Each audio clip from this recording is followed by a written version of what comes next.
ഈശോമിശിഹായ്ക്ക് സ്തുതിയായിരിക്കട്ടെ. വിശുദ്ധ മർക്കോസ് എഴുതിയ സുവിശേഷം 12-ാം അധ്യായം. മുന്തിരിത്തോട്ടത്തിലെ കൃഷിക്കാരുടെ ഉപമ.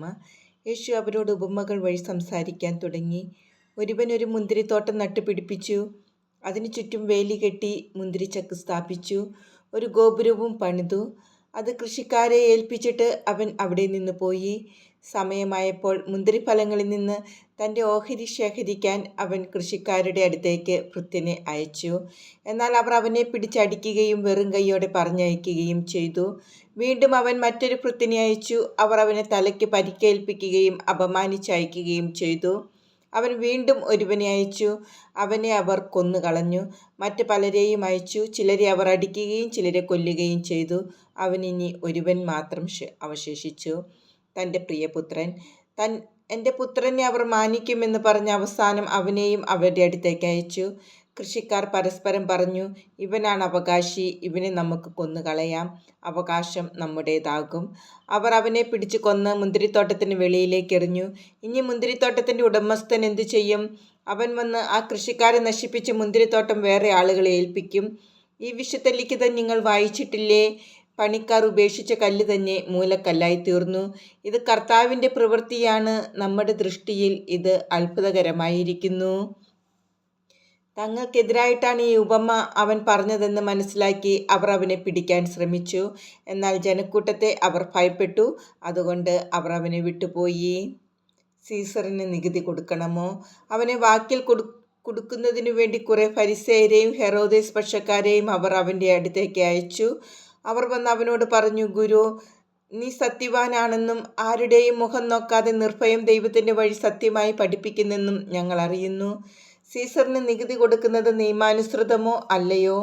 അവരുടെ കാപട്യം മനസ്സിലാക്കി അവൻ പറഞ്ഞു, നിങ്ങൾ എന്തിന് എന്നെ പരീക്ഷിക്കുന്നു?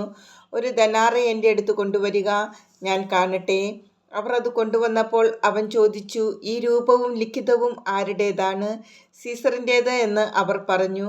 യേശു അവരോട് പറഞ്ഞു, സീസറിനുള്ളത് സീസറിനും ദൈവത്തിനുള്ളത് ദൈവത്തിനും കൊടുക്കുക. അവർ അവനെക്കുറിച്ച് വിസ്മയിച്ചു. പുനരുത്ഥാനത്തെക്കുറിച്ച് വിവാദം. അനന്തരം പുനരുത്ഥാനമില്ല എന്ന് പറഞ്ഞിരുന്ന സദുക്കായർ അവനെ സമീപിച്ച് ചോദിച്ചു, ഗുരു, ഒരുവൻ സന്താനമില്ലാതെ മരിക്കുകയും ഭാര്യ ജീവിച്ചിരിക്കുകയും ചെയ്യുന്നെങ്കിൽ അവൻ്റെ സഹോദരൻ അവളെ ഭാര്യയായി സ്വീകരിച്ച് അവനു വേണ്ടി സന്താനങ്ങളെ ഉൽപ്പാദിപ്പിക്കണമെന്ന് മോശയുടെ കൽപ്പനയിലുണ്ട്. ഒരിടത്ത് 7 സഹോദരന്മാരുണ്ടായിരുന്നു. ഒന്നാമൻ ഒരുവളെ വിവാഹം ചെയ്തു. അവൻ സന്താനമില്ലാതെ മരിച്ചു. രണ്ടാമൻ അവളെ സ്വീകരിച്ചു. അവനും സന്താനമില്ലാതെ മരിച്ചു. മൂന്നാമനും അങ്ങനെ തന്നെ സംഭവിച്ചു. അങ്ങനെ 7 പേരും സന്താനമില്ലാതെ മരിച്ചു. അവസാനം ആ സ്ത്രീയും മരിച്ചു. പുനരുത്ഥാനത്തിൽ അവർ ഉയർത്തെഴുന്നേൽക്കുമ്പോൾ അവൾ ആരുടെ ഭാര്യയായിരിക്കും? അവൾ 7 പേരുടെയും ഭാര്യയായിരുന്നല്ലോ. യേശു അവരോട് പറഞ്ഞു, വിശുദ്ധ ലിഖിതങ്ങളോ ദൈവത്തിൻ്റെ ശക്തിയോ അറിയാത്തത് കൊണ്ടല്ലേ നിങ്ങൾക്ക് തെറ്റുപറ്റുന്നത്? എന്തെന്നാൽ മരിച്ചവരിൽ നിന്ന് ഉയർത്തെഴുന്നേൽക്കുമ്പോൾ അവർ വിവാഹം ചെയ്യുകയോ ചെയ്തു കൊടുക്കുകയോ ഇല്ല. മറിച്ച് അവർ സ്വർഗത്തിലെ ദൂതന്മാരെ പോലെയായിരിക്കും. മരിച്ചവർ ഉയർത്തെഴുന്നേൽക്കുന്നതിനെക്കുറിച്ച് ദൈവം മുൾപ്പടർപ്പിൽ നിന്ന് മോശയോട് അരുളിച്ചെയ്തത് എന്താണെന്ന് മോശയുടെ പുസ്തകത്തിൽ നിങ്ങൾ വായിച്ചിട്ടില്ലേ? അവിടുന്ന് പറഞ്ഞു, ഞാൻ അബ്രാഹത്തിൻ്റെ ദൈവവും ഇസഹാക്കിൻ്റെ ദൈവവും യാക്കോബിൻ്റെ ദൈവവുമാണ്. അവിടുന്ന് മരിച്ചവരുടെ അല്ല, ജീവിക്കുന്നവരുടെ ദൈവമാണ്. നിങ്ങൾക്ക് വലിയ തെറ്റ് പറ്റിയിരിക്കുന്നു. സുപ്രധാന കൽപ്പനകൾ. ഒരു നിയമജ്ഞൻ വന്ന് അവരുടെ വിവാദം കേട്ടു. അവൻ നന്നായി ഉത്തരം പറയുന്നു എന്ന് മനസ്സിലാക്കി അവനോട് ചോദിച്ചു, എല്ലാറ്റിലും പ്രധാനമായ കൽപ്പന ഏതാണ്? യേശു പ്രതിവചിച്ചു, ഇതാണ് ഒന്നാമത്തെ കൽപ്പന. ഇസ്രായേലേ, കേൾക്കുക, നമ്മുടെ ദൈവമായ കർത്താവാണ് ഏക കർത്താവ്. നീ നിന്റെ ദൈവമായ കർത്താവിനെ പൂർണ്ണ ഹൃദയത്തോടും പൂർണ്ണ ആത്മാവോടും പൂർണ്ണ മനസ്സോടും പൂർണ്ണ ശക്തിയോടും കൂടെ സ്നേഹിക്കുക. രണ്ടാമത്തെ കൽപ്പന, നിന്നെപ്പോലെ തന്നെ നിന്റെ അയൽക്കാരനെയും സ്നേഹിക്കുക. ഇവയേക്കാൾ വലിയ കൽപ്പനയൊന്നുമില്ല. നിയമജ്ഞൻ പറഞ്ഞു, ഗുരു, അങ്ങ് പറഞ്ഞത് ശരി തന്നെ.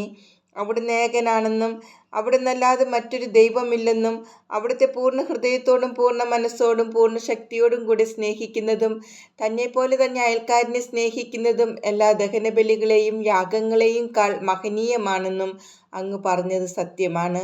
അവൻ ബുദ്ധിപൂർവ്വം മറുപടി പറഞ്ഞു എന്ന് മനസ്സിലാക്കി യേശു പറഞ്ഞു, നീ ദൈവരാജ്യത്തിൽ നിന്ന് അകലെയല്ല. പിന്നീട് യേശുവിനോട് ചോദ്യം ചോദിക്കാൻ ആരും ധൈര്യപ്പെട്ടില്ല. ക്രിസ്തു ദാവീദിന്റെ പുത്രൻ. ദേവാലയത്തിൽ പഠിപ്പിച്ചുകൊണ്ടിരുന്നപ്പോൾ യേശു ചോദിച്ചു, ക്രിസ്തു ദാവീദിന്റെ പുത്രനാണെന്ന് നീപന്യർ പറയുന്നതെങ്ങനെ?